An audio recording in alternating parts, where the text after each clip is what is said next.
Қабілет қызметі балалардың қабілетін диагностикалау және оқушылардың кәсіби бағдары. Қазақстан Республикасында балалардың қабілетін диагностикалау жүйесі қабілет қызметі іске қосылды. Қабілет қызметі баланың қабілетін анықтауға және оның әлеуетін ерте жастан дамытуға көмектеседі. Жобаны елбасының ел үміті бастамасы аясында Қазақстан Республикасы Білім және Ғылым Министрлігінің қолдауымен Нұрсұлтан Назарбаев қоры мен Елбасы Академиясы корпоративтік қоры жүзеге асырады. Қызмет тегін, әр оқушыға қол жетімді. Қазіргі уақытта диагностикадан 10 мен 11 жас аралығындағы оқушылар өтуде.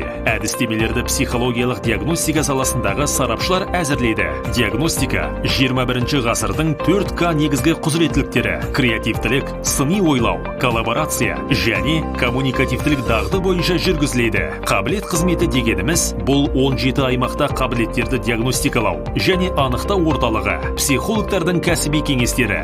Диагностикадан өту үшін қабілет.елбасы академия.kz сайтында тіркелу қажет. Алдын ала жазылып, дарын өңірлік орталығына келу керек. Тестілеу қорытындысы бойынша қатысушы нәтижелер талдауын, сондай-ақ әлеуетті дамыту бойынша консультациялық қолдау мен ұсынымдар алады.